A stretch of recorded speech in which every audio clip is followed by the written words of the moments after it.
السلام عليكم حبيبي. عليكم السلام. ممكن ادخل بيت الرعب حبيبي؟ عندك حاجات صحية؟ لا الحمد لله كل شيء تمام.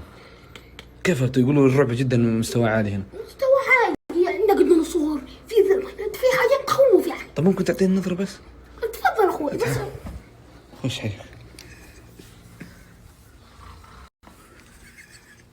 هذا الصوت ايش اخوي؟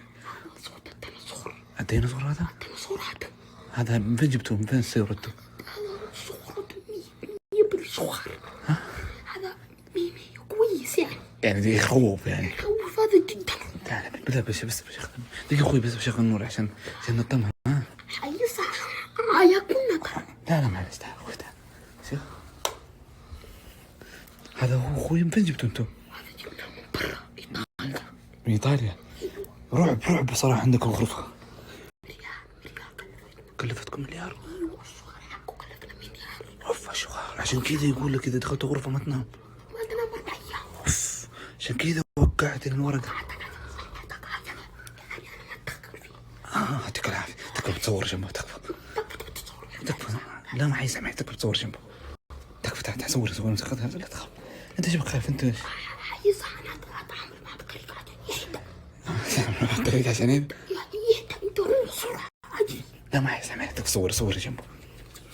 وفيها يا رب اشوف حد فيكم نايم، والله لا اسوي بس على اليوتيوب. ايش دخلنا انا عزازي؟ انت اللي قلت لي. ايش دخلني انا مدخلة؟ ايوه انت قلت لي تعال حياك الله تفضل بيت الرعب هنا. حياك الله بتروح انت اللي جيت. انا قلت انا في بيت رعب. انا حسبك تمزح، احنا قاعدين نمزح. انا طب هو صغير. انا ايش دخلني؟ هو اللي قال في بيت رعب هنا. تمام اسال، انت قلت في بيت رعب هنا ليه؟ يعني معلش شكلك انجلت كثير يعني. معلش انضربت كثير صح؟ اقطع العلاقة بس. معك مقص؟ خليك طيب. في مقص ولا ما في؟